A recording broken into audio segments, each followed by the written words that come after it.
आज वर्ब को पढ़ते हैं। इससे पहले आगे वाला वीडियो में हमने नाउन पढ़ा दिया है, प्रोनाउन पढ़ा दिया है। अब हम लोग वर्ब को पढ़ रहे हैं कि वर्ब किसको कहते हैं। सबसे पहले हम वर्ब का एक परिभाषा बनाते हैं कि वर्ब किसको कहते हैं। तो वर्ब का हिंदी होता है क्रिया।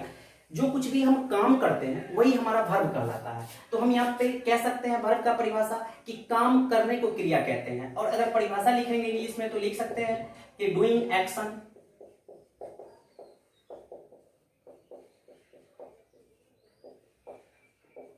इज कॉल्ड वर्ब, कि काम करने को ही हम क्या कहते हैं, क्रिया कहते हैं। जैसे एग्जांपल टीच, अभी हम पढ़ा रहे हैं, इट मीन्स कि अपना काम कर रहे हैं तो पढ़ाना। रीड, पढ़ना, आप पढ़ रहे हैं, आप अपना काम कर रहे हैं। ईट, खाना, आप खा रहे हैं मतलब अपना काम कर रहे हैं। प्ले, खेलना, आप खेल रहे हैं मतलब अपना काम कर रहे हैं। It is. तो जनरली हम वर्ब को कैसे पहचानते हैं, तो एक चीज याद रखिएगा कि हिंदी में जिस शब्द के अंत में न का ना आएगा वही हमारा जनरली वर्ब कहलाता है। जैसे खाना, पढ़ना, सोना, खेलना, सबकी लास्ट में देखिए न का ना आ रहा है। तो इस प्रकार से जिसके अंत में न का ना आएगा वो हमारा वर्ब कहलाएगा। तो इस तरह से हम वर्ब को पहचान सकते हैं। आगे जब वर्ब का काइंड्स देखते हैं कि वर्ब को कितने प्रकार से बांटा गया है, वर्ब को कितना टाइप्स बनाया गया है, कितना काइंड्स बनाया गया है, तो इसको आगे देखते हैं।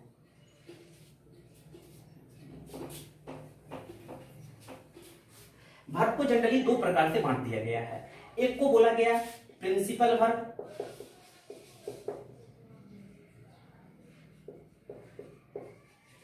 इसको हम मेन वर्ब के नाम से भी जानते हैं। दूसरा हमारा हो गया एक्सिलरी वर्ब, इसको हम हेल्पिंग वर्ब के नाम से भी जानते हैं।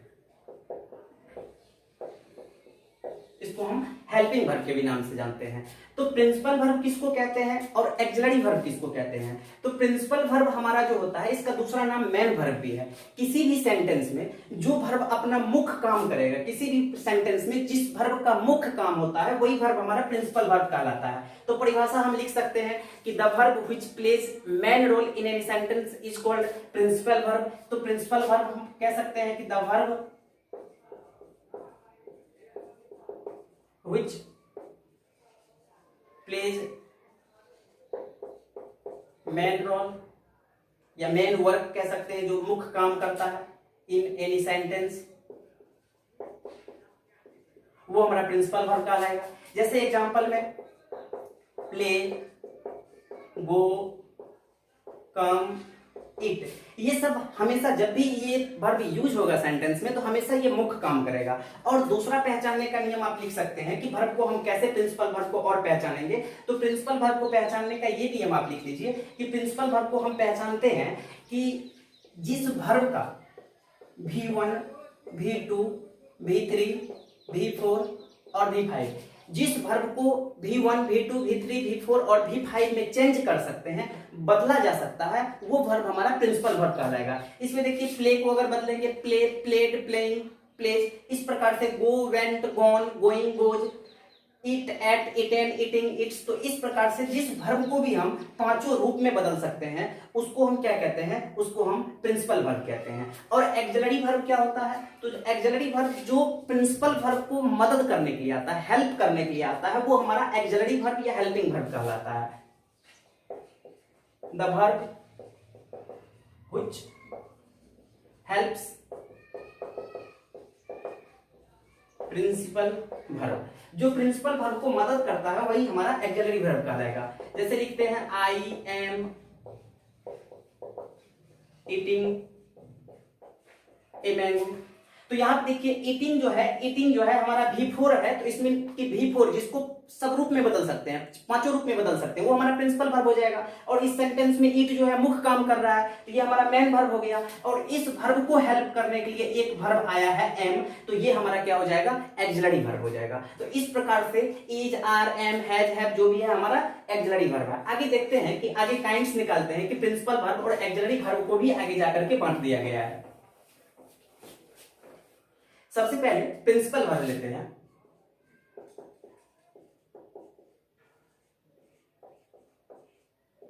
प्रिंसिपल वर्ब को दो प्रकार से बांटा गया है। एक हमारा हो जाता है ट्रांजिटिव, दूसरा हमारा हो जाता है इनट्रांजिटिव।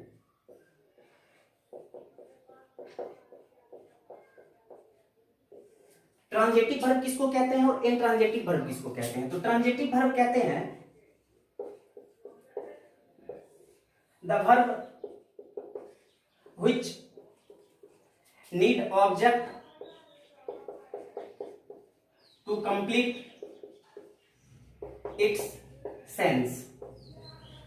ऐसा वर्ब जिस वर्ब को ऑब्जेक्ट की जरूरत पड़ती है अपने अर्थ को कंप्लीट करने के लिए, अपने मतलब को कंप्लीट करने के लिए, तो ऐसे वर्ब को हम ट्रांजिटिव वर्ब के नाम से जानते हैं। जैसे एक एग्जांपल हम लेते हैं, आई इट। अगर सिर्फ हम इतना ही कह देते हैं कि आई इट, तो पूछने वाले के मन में कहीं ना कहीं डॉट रह जाता है कि आखिर हम खा रहा है तो क्या खा रहा है। तो इसमें अगर हम लगा देते हैं ए मैंगो, तो हमारा अर्थ पूरी तरह से पूर्ण हो चुका है। अब कोई भी जिसको हम बोल रहे हैं आई ईट ए मैंगो, अब उसके मन में कोई भी डाउट नहीं रहेगा या उसके मन में कोई सस्पिशन नहीं रहेगा कि क्या खा रहा है नहीं खा रहा है। तो ये जो ईट जो हमारा वर्ब है, इस ईट वर्ब को ऑब्जेक्ट की आवश्यकता पड़ी, ऑब्जेक्ट की जरूरत पड़ी। क्यों जरूरत पड़ी? अपने अर्थ को पूरा करने के लिए, कंप्लीट करने के लिए। तो ये ईट जो होगा हमारा क्या हो जाएगा? हमारा ट्रांजिटिव वर्ब हो जाएगा। दूसरा एग्जाम्पल लेते हैं, आई राइट, मैं लिखता हूं। अगर हम कुछ नहीं कहते हैं इसके बाद, तो उसके मन में सस्पिशन होगा, क्या लिखता है? लेटर लिखता है, स्टोरी लिखता है, या क्या लिखता है? तो अगर हम इसमें कुछ लगा देते हैं, ए लेटर,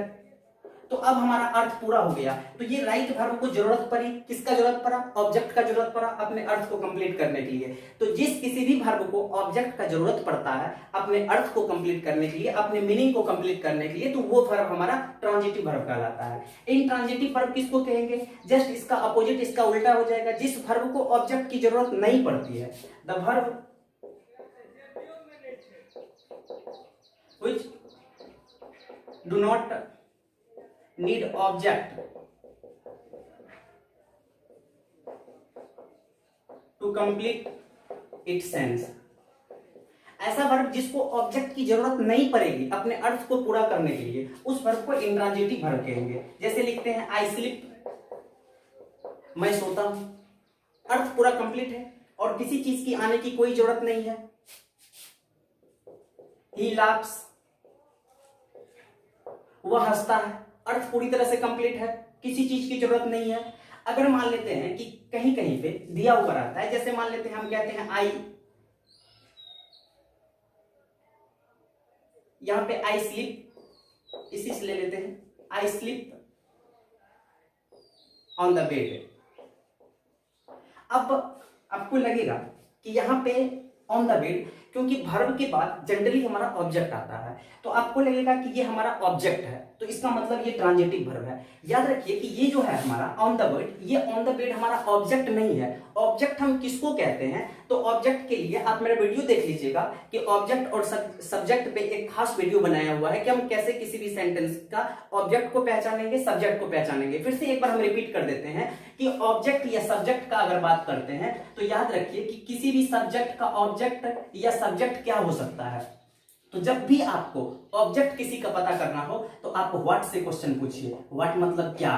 जैसे मैं आम खाता हूं, तो मैं क्या खाता हूं, आंसर निकल के आम आ रहा है, तो आम हमारा ऑब्जेक्ट हो जाएगा। मैं किताब पढ़ता हूं, मैं क्या पढ़ता हूं, किताब, तो किताब हमारा ऑब्जेक्ट हो जाएगा। और जब सब्जेक्ट का बात करते हैं, तो सब्जेक्ट में हम हु मतलब कौन से क्वेश्चन पूछते हैं, तो इसका जो आंसर निकल के आता है वो हमारा सब्जेक्ट कहलाता है। मैं आम खाता हूं, कौन आम खाता है, तो मैं हमारा सब्जेक्ट हो गया। सीता गाना गाती है, कौन गाना गाती है, सीता, तो सीता हमारा सब्जेक्ट हो जाएगा। तो इस प्रकार से देखिए, मैं, इसका हिंदी हो जाएगा मैं बिस्तर पे सोता हूं, और हमको ऑब्जेक्ट का पता लगाना है, तो क्या से क्वेश्चन पूछना है, मैं क्या सोता हूं, तो कोई आंसर नहीं निकल के आता है। जब हम कहेंगे कहां सोता हूं तब, लेकिन कहां ऑब्जेक्ट को नहीं बताता है, क्या बताता है ऑब्जेक्ट को, तो मैं क्या सोता हूं, कोई भी आंसर नहीं आता। इट मींस कि ये हमारा ऑब्जेक्ट नहीं है। अगर ये ऑब्जेक्ट नहीं है तो है क्या? एक ऑब्जेक्ट के अलावा भी एक चीज होता है जिसको हम कहते हैं कंप्लीमेंट। कंप्लीमेंट मतलब होता है पूरक, जो सेंटेंस को सिर्फ और सिर्फ पूरा करने के लिए आता है। तो ये सेंटेंस को पूरा करने के लिए आया है, तो ये ऑब्जेक्ट नहीं है, ये हमारा कंप्लीमेंट है। तो ये हमारा कंप्लीमेंट है, इसलिए इसको ऑब्जेक्ट की कोई भी जरूरत नहीं है, अपने अर्थ को कंप्लीट कर चुका है ये। तो ऐसे वर्ब को हम इंट्रांजिटिव वर्ब के नाम से जानते हैं।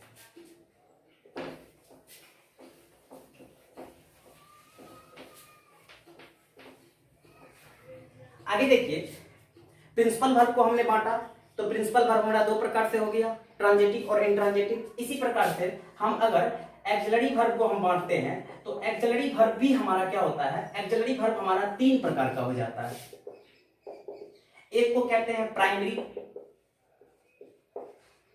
एक्सिलरी, एक को कहते हैं मॉडल एक्सिलरी, और एक को कहते हैं मार्जिनल एक्सिलरी। ये एक्सिलरी वर्ब हमारा तीन प्रकार का होगा, प्राइमरी एक्सिलरी, मॉडल एक्सिलरी और मार्जिनल एक्सिलरी। प्राइमरी क्या होता है, मॉडल क्या होता है और मार्जिनल क्या होता है, यहां पे लिखते हैं। प्राइमरी हमारे पास कौन कौन है, तो टू बी से हमारा बना हुआ है, इज, आर, एम, और इसका पास्ट होता है वाज, वेयर। उसके बाद टू हैव, हैड और had. To do, did, does.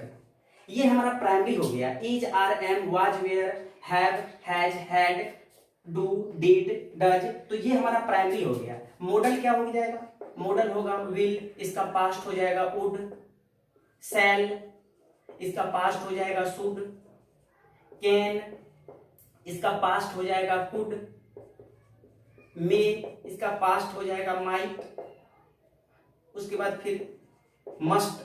ये हमारा मॉडल हो जाएगा। मार्जिनल क्या हो जाएगा, used to, dare, need, ought to. ये हमारा मार्जिनल हो जाएगा। तो इस प्रकार से हमारा ये सारा का सारा क्या हो जाएगा, एक्सिलरी हो जाएगा। जब टोटल को आप गिनेंगे तो टोटल मात्रा आपको 26 पड़ जाएगा। 26 हमारा ये एक्सिलरी होता है, इसके अलावा नहीं होता है। और अगर प्रिंसिपल वर्ब का बात करेंगे तो प्रिंसिपल वर्ब की मात्रा अनगिनत है, कि जितना भी आप काम करते हैं तो वो सारा का सारा आपका प्रिंसिपल वर्ब हो गया। और एक्सिलरी वर्ब का मात्रा जो होता है सीमित होता है, इससे ज्यादा हमारा एक्सिलरी वर्ब नहीं होता है। तो अगर कहीं पे भी सेंटेंस में हमको पहचानने के लिए कहा जाए तो आसानी से अगर हमको ये याद रहेगा तो हम एक्सिलरी वर्ब को पहचान सकते हैं या प्रिंसिपल वर्ब को हम पहचान सकते हैं। तो इस प्रकार से हमारा यहाँ पे वर्ब, प्रिंसिपल वर्ब का 2 पार्ट, ट्रांजिटिव, इंट्रांजिटिव, और एक्सिलरी वर्ब का 3 पार्ट, प्राइमरी, मॉडल और मार्जिनल हमारा यहाँ पे खत्म हो रहा है। आगे जो हम लोग वर्ब को पढ़ेंगे तो आगे इसके भी अलावा हमारा और भी वर्ब होता है। वो वर्ब क्या होता है, तो पहले आप इनको याद कीजिए, कवर कीजिए, उसके बाद अगला वीडियो में आपको आगे पढ़ाएंगे कि वर्ब का और भी काइंड्स होता है, कि वर्ब 2 प्रकार से बांटा गया है, एक फिनाइट हो जाता है, एक नॉन फिनाइट हो जाता है, फिर उनका काइंड्स अलग अलग होता है। तो उसको अगले वीडियो में देखेंगे।